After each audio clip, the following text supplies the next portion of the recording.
Hello dears, welcome back to Xylem learning. It's me റിമാമിസ് ആണ്. നമ്മുടെ 5ാം ക്ലാസ്സിലെ ഒരു പ്രധാനപ്പെട്ട ചാപ്റ്ററാണ് ഡൈവേഴ്സ് എംപ്ലോയ്മെന്റ്, അല്ലെ, തൊഴിൽ വൈവിധ്യങ്ങൾ എന്ന് പറയും. അതിൽ ഏറ്റവും ഇമ്പോർട്ടൻ്റ് ആയിട്ട് എൻ്റെ മക്കൾ അറിഞ്ഞിരിക്കേണ്ട ഒന്നാണ് എന്താണ് ഈ സെൽഫ് എംപ്ലോയ്മെന്റ് എന്ന് പറഞ്ഞാൽ. എന്താണ് ഈ സ്വയം തൊഴിൽ എന്ന് പറഞ്ഞാൽ? യെസ്, ആരുടെയും എന്താണ് ഉടമസ്ഥതയിൽ നിൽക്കാതെ സ്വന്തമായിട്ടുള്ള എക്കണോമിക് ആക്ടിവിറ്റിയിലൂടെ ജോലി ചെയ്യുന്നതാണ് എന്താണ് സെൽഫ് എംപ്ലോയ്മെന്റ് എന്ന് പറയുന്നത്, അല്ലേ.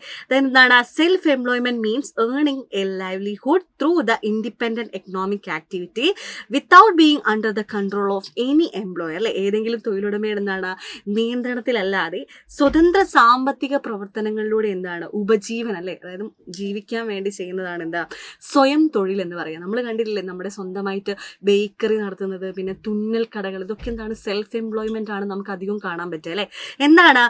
Self employed person have their own enterprise and at the same time carry out all the responsibility of an employee. അത് അയാൾ ഒരേ സമയം ഓണർ മാത്രമല്ല, അവിടുത്തെ എംപ്ലോയി കൂടിയാണ്, അല്ലേ. അതായത് ഓണറിന്റെ ഡ്യൂട്ടി മാത്രമല്ല, അവിടെ എങ്ങനെയാണ് ഒരു തൊഴിലാളി ചെയ്യുന്നത് അതുപോലെ ആ ഒരു എന്റർപ്രണർ നിൽക്കണം, അല്ലെ.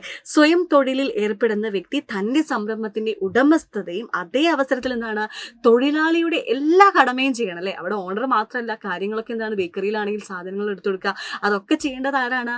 ആ ഒരു ഉടമസ്ഥൻ തന്നെ ആയിരിക്കും.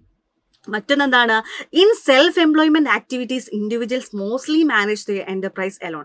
സാധാരണ ഈ സ്വയം തൊഴിലൊക്കെ മോസ്റ്റ്ലി ഒരാൾ, അല്ലെ, ഒറ്റയ്ക്കാണ് അവരുടെ സംരംഭം, ആ ഒരു സംരംഭം മുന്നോട്ട് കൊണ്ടുപോയിട്ടുണ്ടായിരുന്നത്. മറ്റൊന്ന്, ഈ self employed entrepreneurs are the sole beneficiaries of the income derived from. അതായത് ഇതിൽ നിന്ന് എന്ത് വരുമാനം കിട്ടുന്നു, അല്ലെങ്കിൽ ഇതിന് എന്ത് പ്രോഫിറ്റ് കിട്ടുന്നു, അതൊക്കെ അയാൾക്ക് മാത്രമുള്ളതാണ്. കാരണം അയാൾക്ക് ആർക്കും ഡിവൈഡ് ചെയ്ത് കൊടുക്കേണ്ട, കാരണം അയാളാണ് ഇവിടെ ഓണറും എംപ്ലോയിയും ഒക്കെ ഒരാൾ തന്നെയാണ്, അല്ലെ. എക്സാമ്പിൾ ആണ് നമ്മുടെ ഗ്രോസറി ഷോപ്പിലെ പലചരക്ക് കടകൾ, ടൈലറിംഗ് ഷോപ്പ്, ബേക്കറീസ് ഒക്കെ സെൽഫ് എംപ്ലോയ്മെന്റ് ആണ് നമുക്ക് കൂടുതൽ കാണാൻ പറ്റുക. അപ്പൊ ഈ സെൽഫ് എംപ്ലോയ്മെന്റിനെ പ്രൊമോട്ട് ചെയ്യാൻ വേണ്ടിയിട്ട് ഒരുപാട് ഗവൺമെന്റ് ഒരുപാട് ഇംപ്ലിമെന്റ് ചെയ്തിട്ടുണ്ടല്ലോ, ഒരുപാട് സ്കീംസ് ഇംപ്ലിമെന്റ് ചെയ്തിട്ടുണ്ടായിരുന്നു.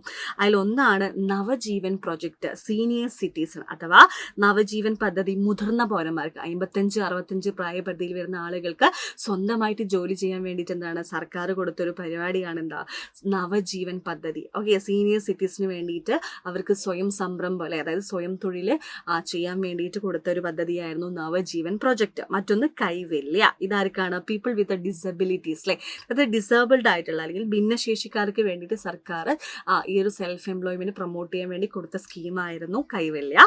ദെൻ ശരണ്യ, അത് വനിതകൾക്ക് വേണ്ടിയിട്ടായിരുന്നു, അഥവാ വുമൻസിന് വേണ്ടിയിട്ട് കൊടുത്ത പദ്ധതിയായിരുന്നു കൈവല്യ എന്ന് പറയുന്നത്. അപ്പോൾ ഇത് മൂന്നും നിങ്ങൾക്ക് ഇമ്പോർട്ടൻ്റ് ആയിട്ട് പഠിക്കേണ്ട ഒന്നാണ്. നവജീവൻ ആർക്കാണ്? സീനിയർ സിറ്റിസൺ, അല്ലെ, മുതിർന്ന പൗരന്മാർക്കായിരുന്നു. കൈവല്യ ആർക്കായിരുന്നു? ഭിന്നശേഷിക്കാർക്ക്, അല്ലെ, ഡിസബിലിറ്റീസ് ഉള്ള ആളുകൾക്കാണ്. ശരണ്യ വുമൺ, സ്ത്രീകൾക്ക് വേണ്ടിയിട്ടുള്ള സെൽഫ് എംപ്ലോയ്മെന്റ് പ്രൊമോട്ട് ചെയ്യാൻ ഗവൺമെന്റ് സ്ത്രീകൾക്ക് കൊടുത്ത ഒരു സ്കീമാണ്, ഒരു ഇംപ്ലിമെന്റ് ചെയ്ത സ്കീമാണ് ഈ ഒരു ശരണ്യ എന്ന് പറയുന്നത്. അപ്പോൾ നിങ്ങൾ എന്തായാലും ഇമ്പോർട്ടൻ്റ് ആയിട്ട് അറിഞ്ഞിരിക്കേണ്ട ഈ ഒരു പട്ടിക നിങ്ങൾ മറക്കരുത്. അപ്പോൾ ഇതേപോലത്തെ വീഡിയോസ് ആയിട്ട് മിസ് ഇനിയും വരും മക്കളെ. ടാറ്റാ, ബൈ.